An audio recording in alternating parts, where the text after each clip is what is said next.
Welcome to another edition of the eSpot with Camille. The eSpot is your location for the latest in entertainment, beauty, and design from the people who make it. Thanks for joining. Episode of the eSpot with Camille. I'm your host, Camille Keller, and I cannot wait for you to meet my next guest. She is Marley Alles. She has the coolest new app that she's just reinventing the fashion industry and really putting sustainability as her number one focus for this. So let's bring her on up and let's hear straight from her how she's doing all these amazing things at such a young age. Thanks, Camille. Wow. Yeah, no.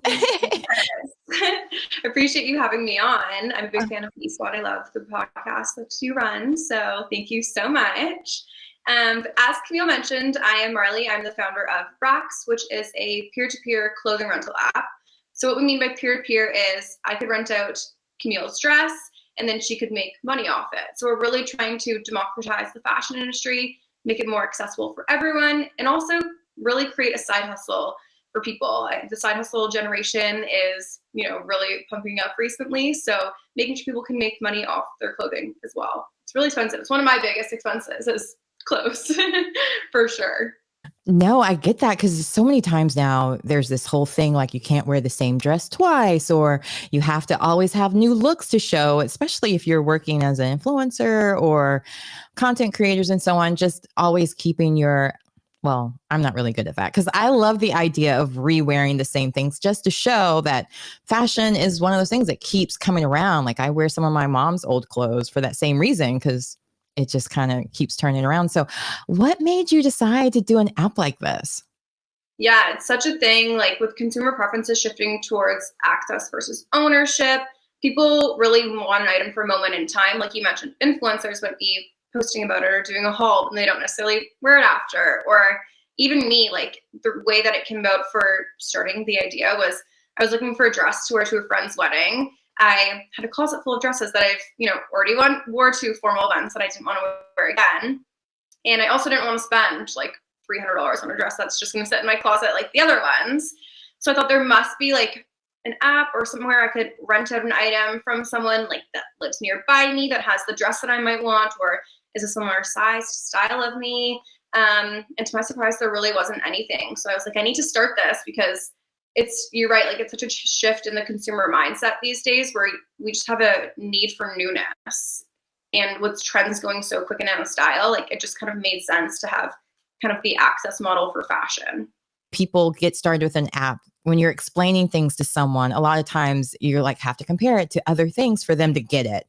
But this is something so new and different. How did you go about even getting people to buy into it, to understand like you're getting your clothes back? It's just a temporary thing. Yeah, it's really difficult because peer-to-peer fashion rental is a new category, right? Like it's not like it exists.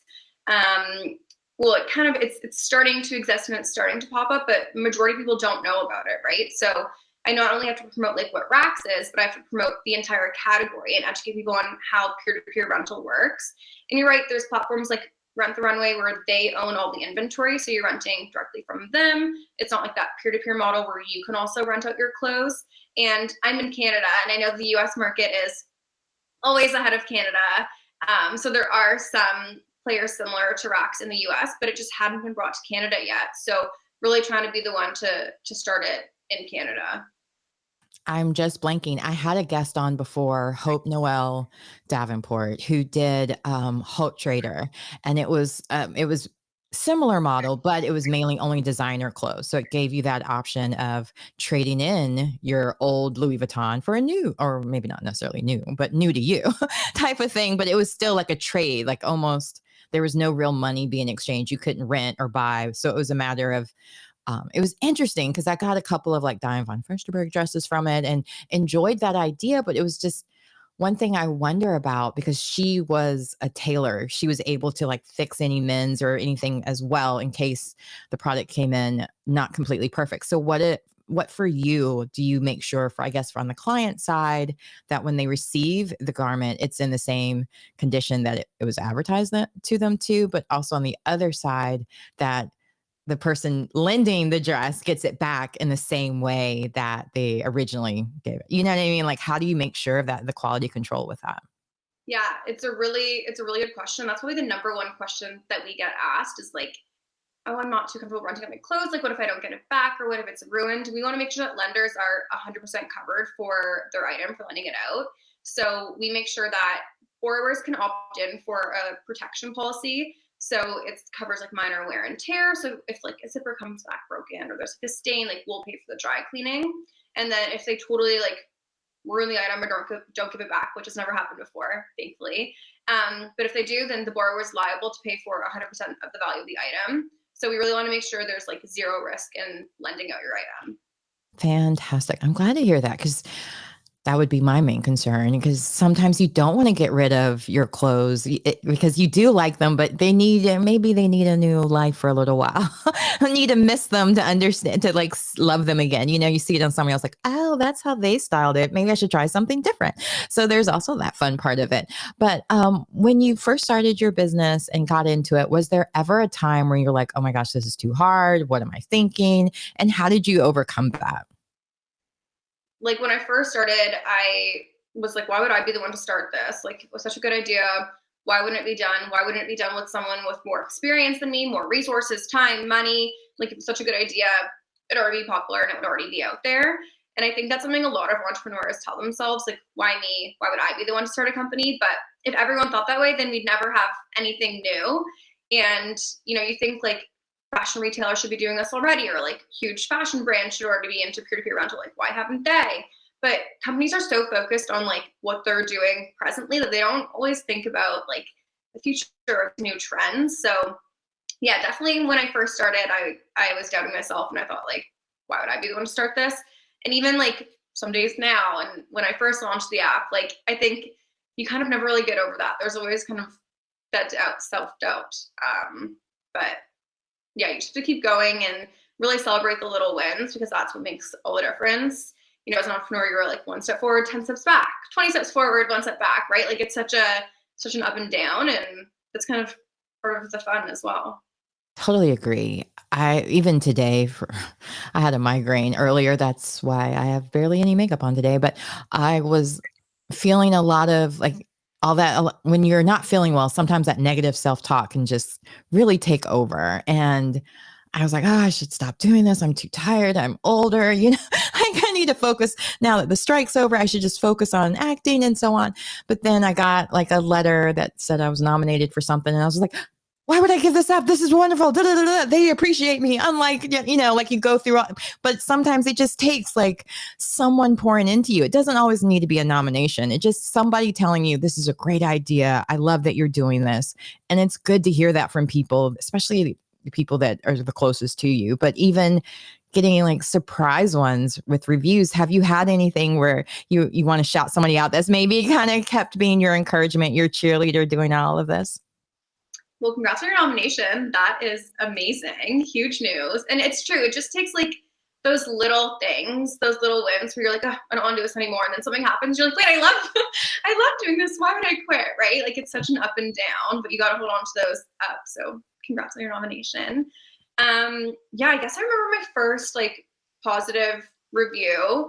And it was like in the first couple of months of launching, and people were starting to use the platform and starting to get those like new names that I didn't know, and the new listings from people and borrows, and it was super exciting. And I remember when woman reached out to me being like, I've been eyeing this dress for so long. It's like $800, and I obviously wasn't able to afford that on my own. But now that it's on racks, like I was able to wear it to an event, and the way it made her feel, because you know what you wear is a big representation of like how you're feeling. I know when I'm wearing a great outfit or put my hair and makeup, like you just present yourself in a different way. And she was like, I didn't want to go to this event, but I walked in there like so confident, got so many compliments, and like it totally changed how she felt about herself. And it's stories like that where I'm like, okay, this is why we do rocks. Like, yes, we're a fashion rental platform, but it's the why behind it and like how wearing an item makes you feel. So that was probably the best, like kind of first positive review that we got. And yeah, I still think about it today.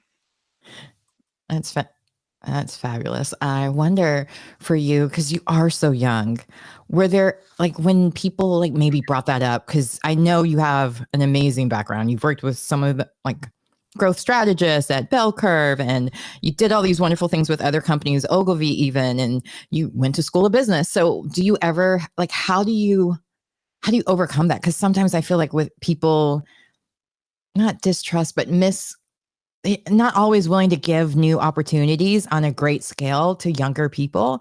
And it's such a missed opportunity because, like, I don't know, I feel like the closer you are to the root, the better chances that you haven't been told no too many times. You're still a dreamer. You're still a believer. You still don't know your or don't believe in those limitations yet. So it's like the perfect time to really try new things, to start these new businesses and fail or start back over, do all the things, you know what I mean? So how did you go get people to look beyond your age and really just understand you have the resume and the background to follow it up? So how do you go about doing that when you're pitching to people who maybe discredit you?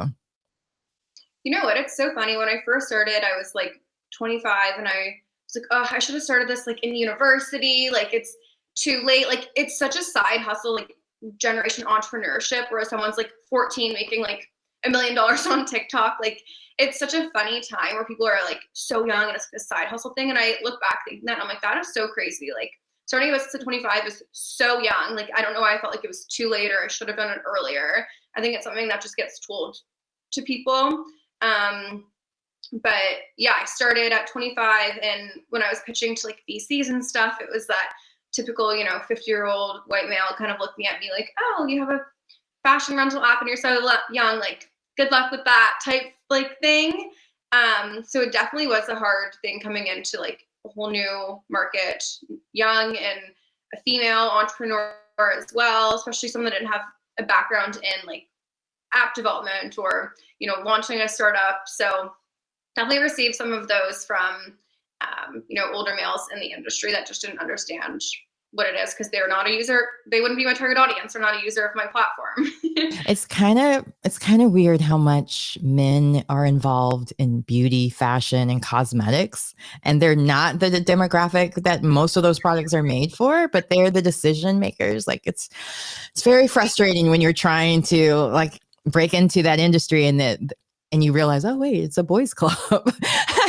Like I don't golf, I don't drink I don't smoke cigars. I don't know, but so you finally got, obviously you got people that supported you and so on. How did you go about getting this information that you didn't have as far as finding app developers, or even because there was a time I had long time ago before the eSpot even was a glimmer in my eye, my girlfriend and I had came up with the idea of the hotbf.com. The Hot BF was the hot beauty finder. It was basically Style Seat before before it started. It was going to be just so, because I moved around a lot and I worked in the entertainment industry as a makeup artist as well. And it was hard every time I moved somewhere new, trying to find somebody that I trusted to thread my eyebrows or to do my hair, or to do my nails, or esthetician and Botox, whatever. Like it was hard to like break the cracks. And not always do people want to be like, oh yeah, I get Botox. This is who I go to. Like it's not something people always advertise. I do. You can check my Instagram. I'll tell you who. But needless to say, it like the first person we trusted to build our website out was a complete fraud, took the money and ran basically, and couldn't never develop like, and then after that point we were both kind of like, maybe not. And I was pregnant at the time too. So mentally I was just like, oh, I can't lose that much money again. I'm getting ready to have a kid. So for you, that's why I was asking about that, just because I kind of regret sometimes that we did give up so soon, but it was also, it was a learning experience of like, you can do it yourself. You just got to find the right people. And sometimes people will tell you people that aren't there yet. So how did you go about finding the team that you could trust? And obviously they worked well. So can you give a little tips on how you did that? Yeah. Oh no, I'm so sorry that happened to you. There's so many horror stories in like the development world, and I actually kind of had this kind of a similar story, not that extent. But when I first had the idea for Rocks, I obviously have a marketing background. I'm not technical at all. So I originally tried to find that like technical co-founder. I was basically on like every co-founder matching site, messaging every like developer on LinkedIn. And I really couldn't find anyone that was as passionate about the idea as I was, or someone I would get along with. They really say finding a co-founder is like a marriage, because you're working with them all the time and you have to agree on a lot of different areas. So I just went the development route of like paying a developer. I got a bunch of different quotes, and what I wanted to build for a fully coded app. They were like, okay, that'll be like $100,000 in like a year. And I'm like, okay, well, I'm not doing that. So I ended up doing a no code, like low code tool, which is a lot quicker, cheaper. It's kind of like drag and drop, and there's like some customizations that you can do. So I ended up going that route. Had a developer through an agency. She was supposed to be working full time on it. I found out she was only working part time. She had a full time job, so she was only working like a couple hours at night. The app was supposed to take like 2 months. It ended up taking like close to a year, maybe 7 or like 8 months. So we found out she had a full-time job. I got 2 new developers on from that agency, and then finally the platform was ready, and it was completely slow. It was laggy. It's just the no-code platform couldn't keep up with the requirements of my app, which I had no idea, because I was told by this development agency that this would be the perfect solution for what I needed. I put a lot of trust into them because I really didn't know anything about the no-code like platforms out there. So spent 7 months, more, probably 3 times as much money as I wanted to, and as I was quoted, because it took a lot longer, and just like new features always kind of pop up that you need. And then it was ready, launched, and it was slow and laggy, and we're still like using that platform, and it has taken another 6-7 months to take that platform to coded. So now I have a new CTO on that is rebuilding the app, but I kind of had a similar experience to you, where it was like, you know, she was working full time, then I got this app ready and it wasn't good at all, and then now I have to fully rebuild it. So there's a lot of horror stories in the development world.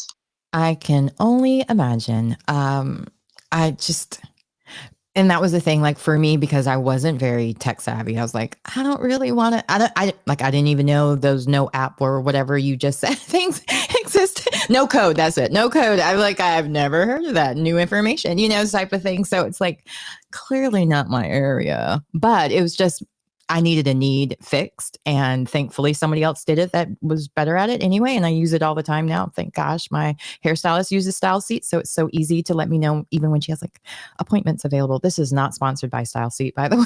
I just realized I'm saying a lot of names here today. None of them are sponsored. We're just talking. I'm sharing information that's worked for me, and I love that you've been so transparent about what you've gone through too. I think sometimes people just assume it's if it's easy, then it's meant to be. If it's working too hard for you, then give up, and that's not true, because sometimes it's right after the hard part, the best part starts happening. So tell us about the wins. What have been some of the big wins that you've had that has really just made you so excited about this app, and just reconfirms the fact that this is the best app that you could have created, and you're so proud of it?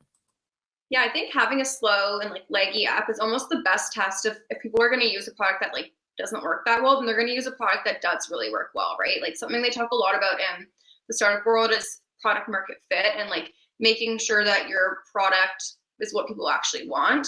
So being able to launch like using a no-code tool, which is cheaper, quicker to market, just get it out there, even though it has like its quirks and is a bit slow, was the best test, because we were able to find out what users want, get their feedback, and then actually take that information. And now we're building that fully coded app that will, be a lot quicker and actually be what they want, because we talked to them first. So even though that was like the worst thing we went through, it was probably the best, because we were able to learn so much from that experience. And then the other wins that we had was within 24 hours, we got over 100 downloads of Racks, just for like organic word of mouth marketing. Like we didn't do any paid or anything. And I remember thinking, like if I just got like 50 users, like ever, that would be amazing. And we hit over 100 in just a day. So that was like probably the quickest, like, I don't know, affirmation that like we were doing the right thing. People actually wanted Racks. And then another win that we just had was I was pitching in a pitch competition for Coors Legacy Lift. It was their 150-year anniversary, and Coors, like the beer company, had really humble beginnings, and they started brewing, in like their basement, and grew into this huge global brand they are today. So they were doing their like 150-year anniversary, and I applied to pitch, and then I actually won, and it was a $40,000 grant, which was actually like huge. It's almost what I put into the business of my own money. So recouping that within not even a year of being live was just kind of another I don't know, just another way of being like, what you put in, you've already gotten back. So that was really exciting. And now I have money to play with for my new launch of the new app. That's amazing. Now, for users, because obviously you got more than 100 now, but what would be like your biggest selling point for why somebody would need this? Why, like I know you mentioned the bridesmaids dresses, but I just want to make sure that people who sometimes like developers or like people that are investing, you have to really paint the picture for them to understand like, oh, this is why I need this. So what are some of the reasons that people would definitely need to use racks, especially in Canada? Because I'm really sad it's not here. And I mean, I guess you can tell us if you're planning on expanding as well. Yeah, the US will be the next place we expand to. Huge market there compared to Canada. So really excited to get into the US. But why people would use racks on the borrowing side, you can borrow items for 80 to 90% discount. So if you have that, dream dress that's $1,000, you can rent it out for under 200. And what differentiates racks from some of the other players in the US market is you can actually rent for long term. So you can rent for up to 6 months, whereas other players you can only rent like daily amounts. Yeah. So we don't really have designer fashion. We have fashion that's like, I listed my like $80 pair of like metallic silver heels. Like they're not expensive and you could go out and buy them, but they're such a trendy item that maybe you only want them for 6 months, then you give them back to me and you can rent them from me for $10, right? Like if you go into my profile, you can rent a ton of things from me that aren't necessarily designer, but they're like cute items that you could rent for up to 6 months and get an 80% discount on. So we're really trying to play to like that mid-market, and designer items are on the app too. So that'd be on the borrowing side. And then on the lending side, like why you would list out your wardrobe is if you have all these items just sitting in your closet that you spent hundreds, thousands of dollars on, you can monetize them. Like, those formal dresses that you wear once a year, if that, you can rent it out for the other 364 days and make money back on them. Fantastic. I'm so glad I asked that because I didn't even think about that. Like, as far as it doesn't always have to be a high price item, it could be the trendy one. So, thanks for bringing that up. And I wanted to also go over the fact of the sustainability piece of this. Why was that so important for you? Because I see that you wrote about the 8% reduction it does in carbon waste. And I mean, hopefully you all now believe in climate change, but for on a greater scale, why was that important for you as far as your business goes? Yeah, it's funny. I think we all know like the fashion industry is really bad, right? Like we know that it's bad for the environment and bad for people working in those conditions. But until I actually started looking at the research and the stats and started racks, like I didn't realize just how bad it was and how it literally needs to change. Right now, the fashion industry is the second largest polluter, right after the oil industry. It emits more carbon emissions than shipping and oil combined. So, and flights combined as well. So you picture all the flights going on and all the shipping, like the fashion industry is a larger polluter than that. And some other crazy stats, it takes 2,700 liters of water to produce one pair of cotton jeans, which is enough for one person to drink 8.5 cups for 3 years.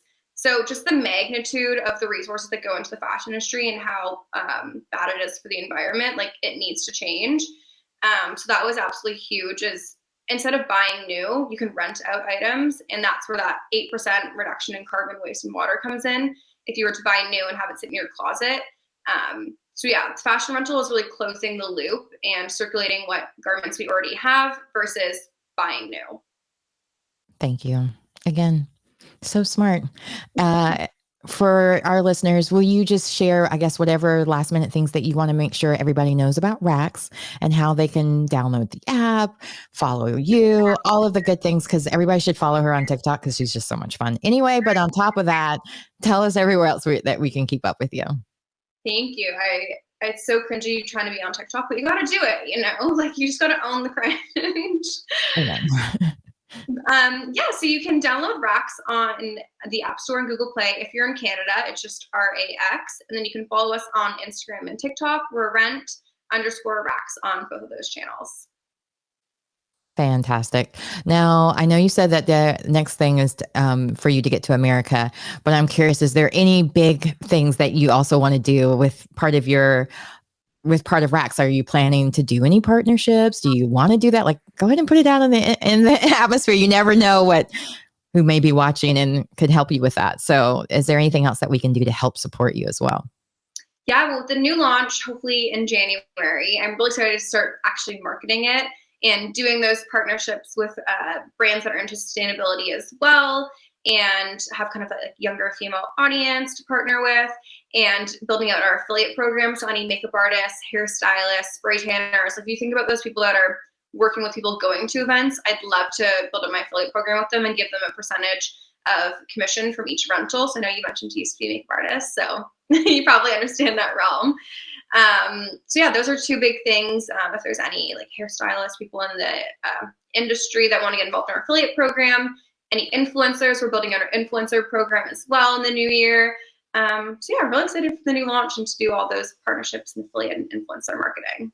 That's going to be amazing because when you brought that up, it made me think about the entertainment industry. A lot of times with wardrobe, and they buy a lot of clothes and then they return it after we film in it. And if doesn't matter how much we might have sweated while wearing it, which is also kind of gross. So at least with racks, because I mean, they return it right back to the same store.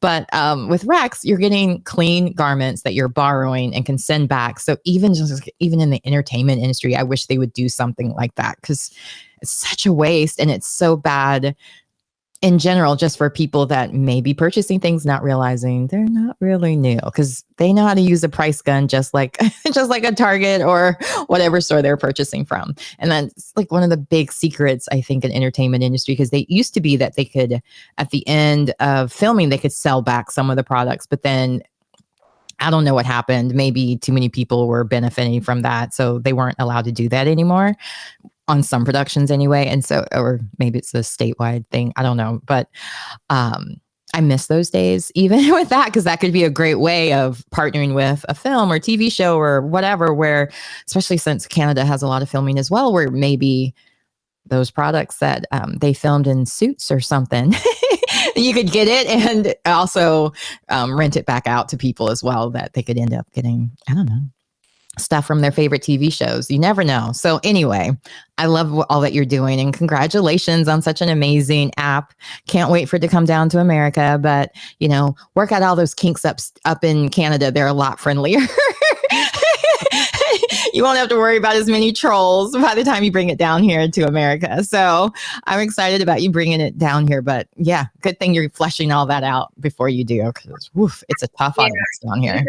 Landscape over there. But yeah, to your point, it's so true. When people don't realize this, when you return items to a lot of these fashion companies, they actually just throw them out because it's cheaper to throw them out than to restock them. So a lot of your returns you're doing aren't actually making it back to the store. They're just throwing it out.